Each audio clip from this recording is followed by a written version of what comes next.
Mica Montana Gray is an applied research psychologist from Birmingham of African Caribbean heritage. She's also a writer and a poet. Her self-published debut poetry collection, When Daisies Talk, explores her own lived experience of depression and psychosis through the intersections of race, womanhood, spirituality, and psychiatry. So once again, Mica, welcome to an AD-free event. Hi guys, thank you so much for having me. I have so many feelings just from the other piece. I don't even know what to do with myself, honestly. But thank you. I'm going to read a poem. If you have been to these events before, you would have heard it. So I hope that you're not tired of it yet, but for a lot of you, it might be new. And it's called When Daisies Talk. And I'm just kind of going to let the poem speak for itself. So yeah, I'm just going to start. It's called When Daisies Talk.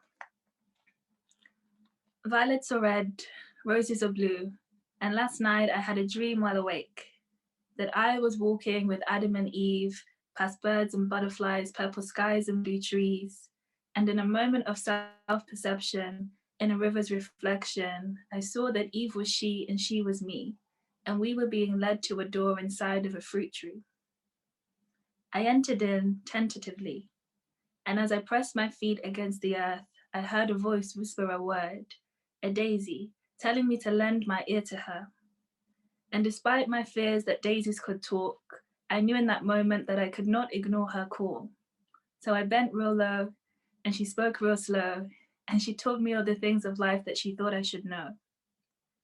She told me that blood runs throughout all of the creation's veins, and that there are secret melodies hidden inside of the world's rain that is here to help heal the creation's pain.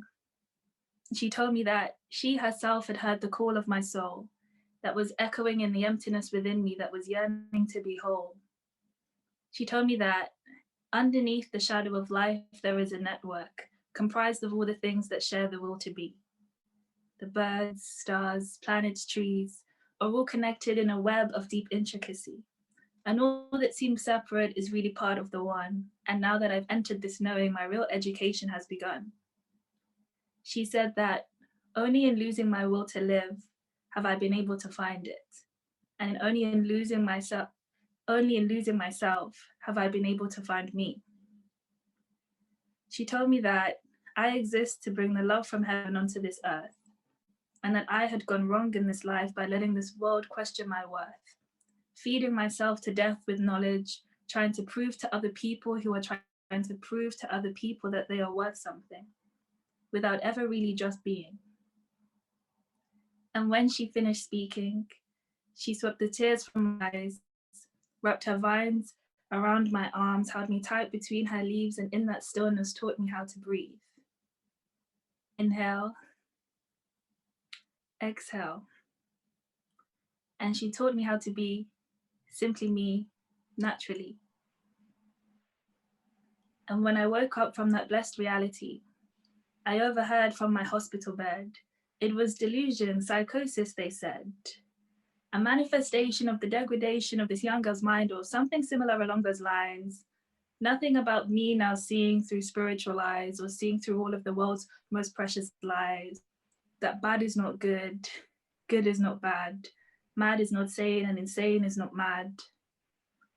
I wondered how many other voices making their way through this confusion have been crushed by the narratives of delusion, as carelessly as daisies are trampled in the field, destroyed before they could blossom and uprooted before they could heal.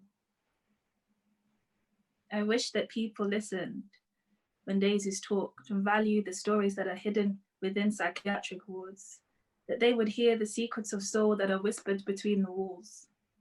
Bad is not good, good is not bad, mad is not sane, and sane is not mad. I wish that people would listen when daisies talk, and not persist in locking us in fictional ideas of sanity, closing their ears out of the fear of confronting their own vulnerability. I'm ever grateful for those who came before me to study humanity from within and outside the boundaries of psychiatry, for they shown the place beneath the psyche where the seeds of ego are sown. They found that in that place the ground does not devour you whole, but folds you into its embrace in order for a rebirthing to take place.